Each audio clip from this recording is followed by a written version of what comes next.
Lucifer et l'autre. C'est une vidéo parallèle avec celle que je viens de faire sur la castration française. Dans cette vision-là, on va parler un peu de l'aspect du péché d'orgueil. Mais d'abord, Lucifer, l'ange de la lumière, il y a une particularité à l'identification de l'ange de la lumière. C'est que d'abord, l'ange de la lumière, pour moi, parce que je n'ai déjà parlé, mais là je fais une vidéo vraiment spécifique sur cet aspect-là, c'est-à-dire c'est la naïveté, c'est l'innocence, c'est la pureté de l'innocence dans le sens que l'innocent va porter un message des mondes subtils, il va le partager, il va le dire sans qu'il s'en rende compte que ce qu'il porte comme message est un message important de félicité et de grandeur ou de bien, de bienséance, de bien au niveau social, au niveau de tous différents aspects. Il va dire la vérité de façon innocente alors qu'il devrait peut-être pas la dire, qu'il va être dans l'insouciance. Donc l'aspect de l'ange de la lumière est sa grande force, c'est cette innocence-là au niveau du cœur. C'est cet aspect-là qui est aussi sa grande fragilité. Alors, voici l'ange de la lumière. Alors, on le prend, on le met là, on y fait attention, on le protège. Il y a des personnes qui le portent plus que d'autres. Il y a des personnes qui sont tellement, sans dire innocentes, mais qui sont tellement simples, qui sont tellement pas dans la complication, qu'elles sont comme des porteurs de l'ange de la lumière. C'est agaçant de dire ou d'utiliser le mot Lucifer pour décrire un personnage. Surtout un personnage qui ne veut pas se nommer, se présenter sous son vrai nom. Donc, il emprunte celui-là d'un autre. Est-ce qu'il l'a emprunté ou est-ce que il s'est dit lui-même, je vais présenter cet aspect-là comme étant moi, comme étant le responsable. Alors, c'est étrange d'utiliser Lucifer comme étant l'ange qui a péché par orgueil, alors que c'est un autre aspect. C'est un autre. L'autre. On peut y donner un autre nom aussi, c'est l'usurpateur. L'autre n'est pas capable de faire rien par lui-même. Doit se servir des autres pour exister. Doit se servir des autres pour se combler. C'est particulier parce que ça amène une déformation de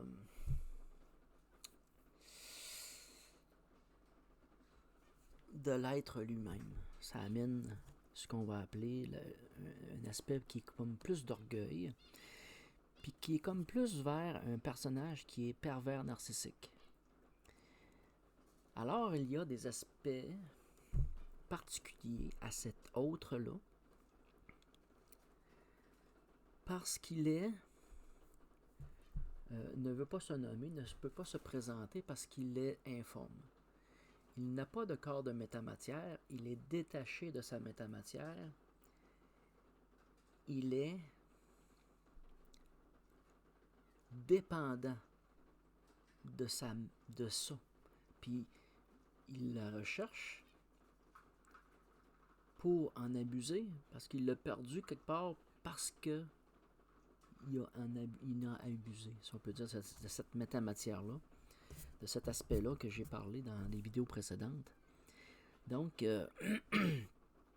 cet autre-là est dans une détérioration perpétuelle dans sa dynamique d'occultation de lui-même. C'est un menteur, un fourbe, puis il amène la confusion, il confond la confusion. Je vais le prendre en note parce que j'ai plusieurs beaux mots à dire tantôt. Confusion. Ce sont des aspects importants que cet être-là, cet autre-là, amène dans le monde. Donc, l'autre, l'usurpateur, est différent aussi de ce qu'on appelle l'instinct. Parce que l'aspect de l'instinct est plus un aspect qui est vers l'ange de la lumière réellement.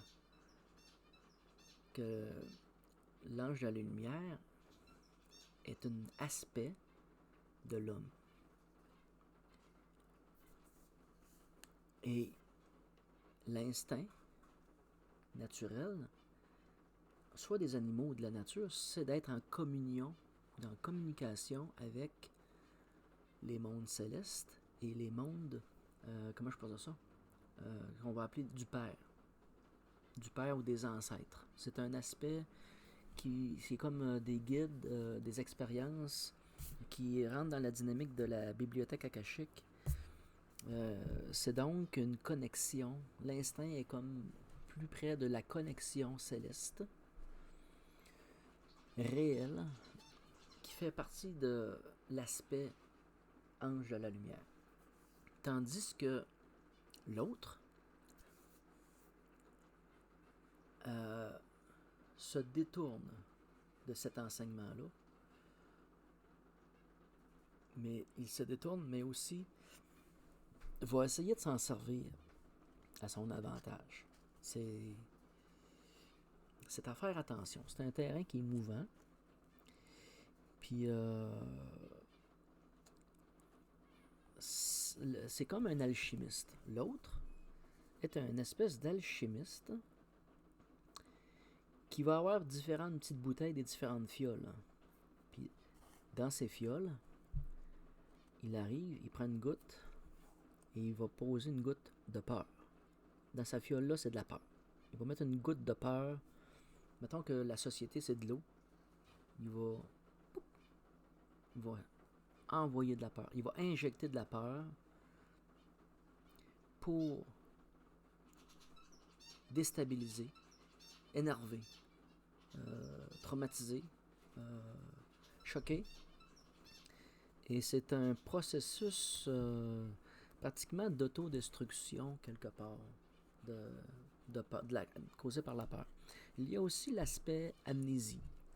D'arriver puis de confondre, d'oublier, qui amène des confusions, des perturbations, qui nous détournent de notre voie. Que notre voie, c'est ça.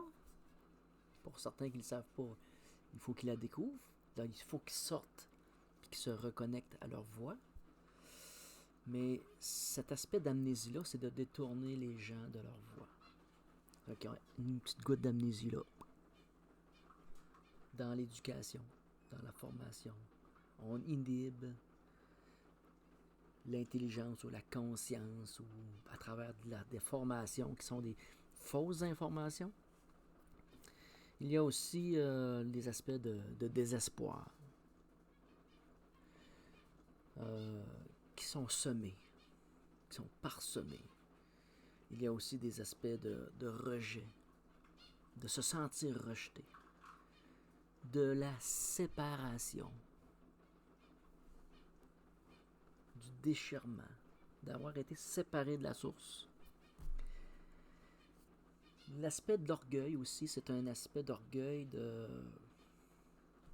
Comment je peux dire ça?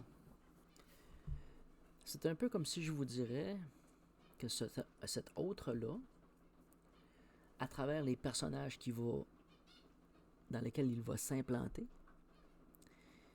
ils vont faire que les gens qui vont être dans une forme de lune, puis qui vont refléter le soleil se prennent pour le soleil. Donc, ils sont omnibulés d'eux-mêmes, mais même ça, c'est comme insulter la Lune. Tu sais, c'est comme...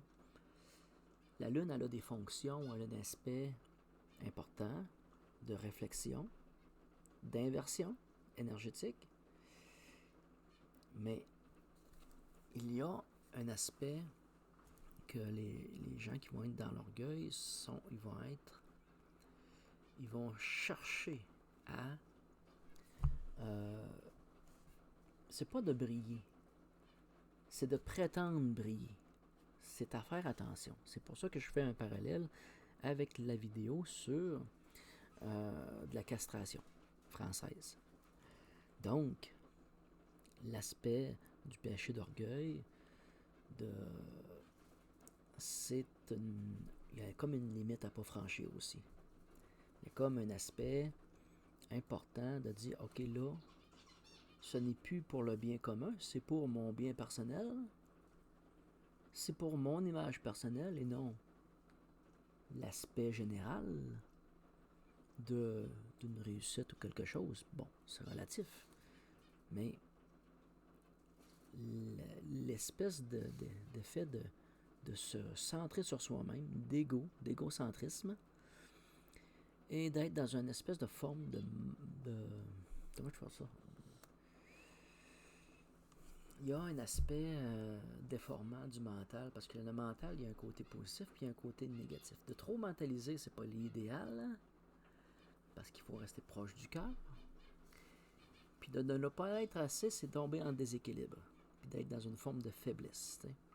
Fait que c'est à faire attention aussi dans cet aspect-là de l'ego, de l'orgueil, du mental, hein, et de l'aspect de mentalisation des différents aspects des choses. Comme moi-même je fais, que faut que je fasse attention. Oui, aller goûter, savourer, parler, témoigner, partager, mais rester connecté au cœur, rester connecté aux sentiments, parce que tout naît par le cœur, tout vient par le cœur, la vie se crée par le cœur, tout ce qui vient à naître naît par le cœur. Donc, l'aspect d'orgueil, puis ça comme ça, c'est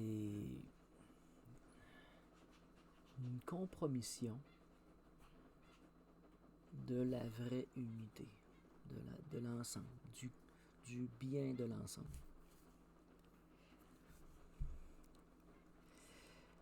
C'est un peu comme si je vous dirais qu'une personne qui va rentrer dans la spiritualité pour s'émanciper, s'éveiller, puis d'avoir comme but d'atteindre, bon, c'est relatif, des hauteurs X, ou d'être un premier, ou d'être le petit Jésus, tu sais, c'est comme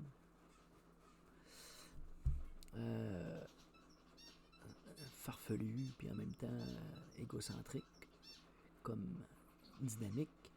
Si t'es pas capable de parler à ton voisin, puis d'échanger, puis d'être dans une espèce d'harmonie, puis d'empathie autour de toi. T'as bien beau être dans une forme de religion, d'être dans une forme d'éducation spirituelle plus élevée, il n'en reste pas moins qu'il faut que tu aies un contact de proximité ou avec les gens qui t'entourent, dans la simplicité, dans tous les aspects. Tu peux pas t'enfermer puis te cloître dans une antichambre. Ça devient une espèce de péché d'orgueil, un peu de s'enclaver, de s'extérioriser de la société. Il y a des aspects de la société qui peuvent déranger, influencer, impacter, puis qu'on a besoin de se retirer, oui, mais pas tant, pas complètement. Donc, c'est à faire attention dans les dimensions spirituelles, dans cet aspect-là. Je vais vérifier mes notes. Un autre aspect de l'aspect de l'ange de la lumière, c'est que on est dans la forme féminin-masculin. Si on est dans l'aspect d'une complémentarité des aspects de tout.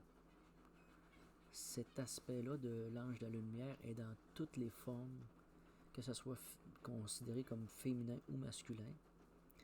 Cet aspect-là est, voyons comment je le dirais, c'est les deux sexes. Il est comme uni. C'est une union. C'est vraiment une union, c'est un ensemble.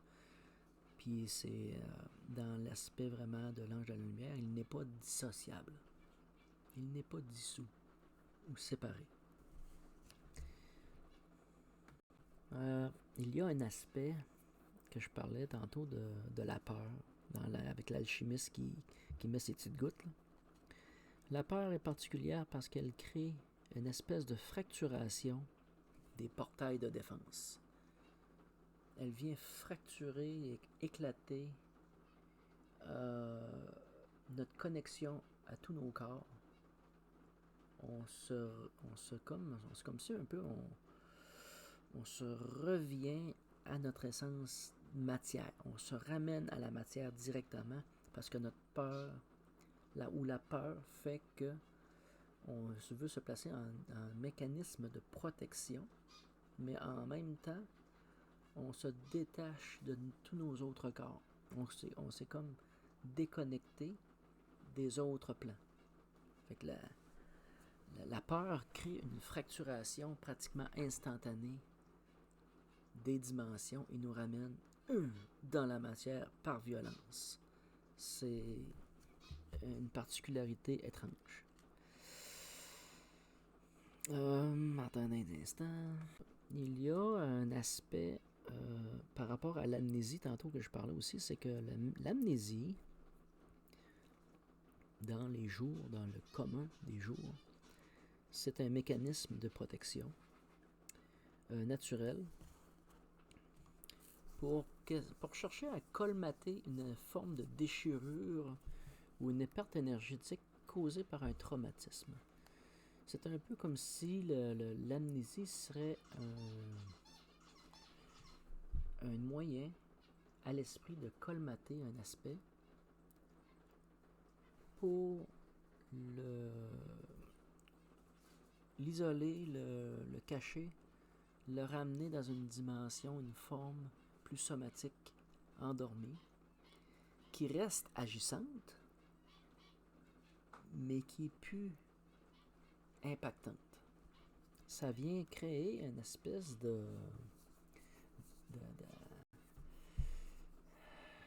voyons, attendez un petit peu là. Un aspect d'anesthésie. Ça devient comme une forme d'anesthésie pour nous dégager. C'est un peu comme si notre cerveau nous anesthésie et nous fait oublier un aspect de quelque chose qui est comme traumatique puis qui amène une distorsion. Alors que si tu as oublié, tout va bien, tu es sur ton petit nuage rose, puis tu peux continuer à faire tes petites affaires. Fait que l'aspect d'amnésie est quelque part nécessaire, mais en même temps pervers.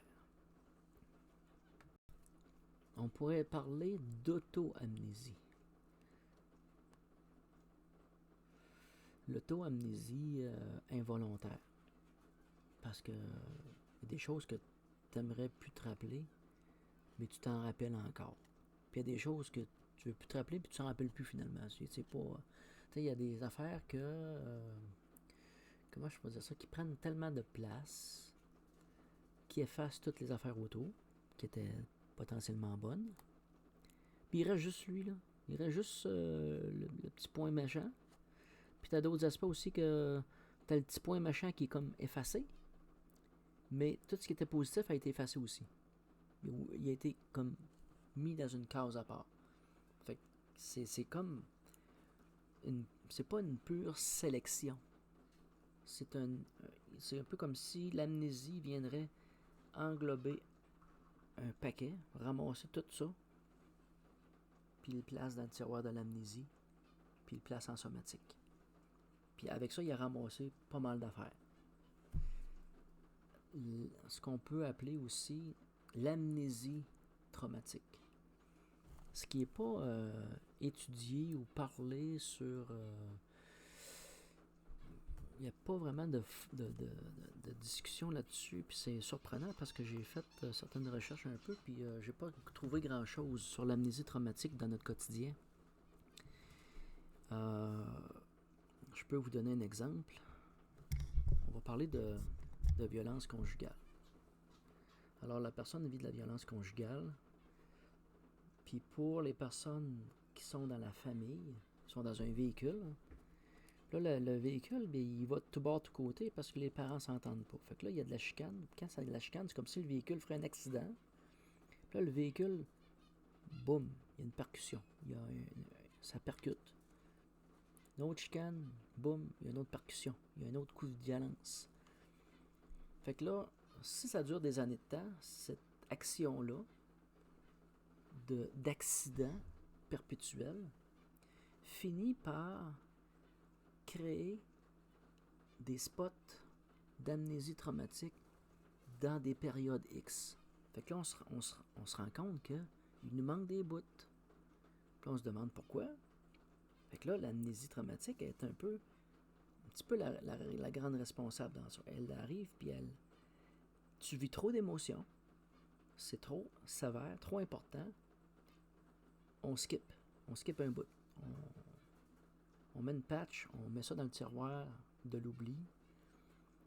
Ça reste là, ça reste agissant, mais il est là.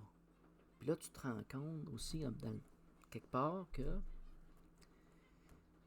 quand tu vis des expériences comme ça, c'est un peu comme si physiquement tout va bien, mais en toi, t'es tout décollissé. T'sais. Fait que l'aspect de l'amnésie inhibe ce qui est un peu responsable, puis vient un peu saboter ce qui pourrait être potentiellement de la guérison, parce que là, ce qui fait mal doit être guéri. Il y a un message. Alors, il y a des choses qui font tellement mal qu'on l'ignore, on l'oublie. Mais tant que le problème n'est pas résolu à la source, mettons des deux individus, individuellement, séparés, c'est pas forcément en couple. Donc, il y a une facette d'individualité pour arrêter de créer des traumatismes amnésiques. Bon, c'est une parenthèse. C'est sûr que ça sort du sujet de Lucifer, mais c'est un aspect de confusion dans notre vie, puis qu'on réalise pas pourquoi qu'on est dans une forme de confusion. Par contre, on s'en rend compte à partir du moment qu'on essaie de se rappeler. Puis on se rend compte qu'on se rappelle pas forcément certaines choses. Puis pour ça, ben, il faut avoir des références de gens autour de nous, de choses qu'on a vécues. Puis là, ça nous aide. Mais sinon, là, en tout cas, c'est un aspect.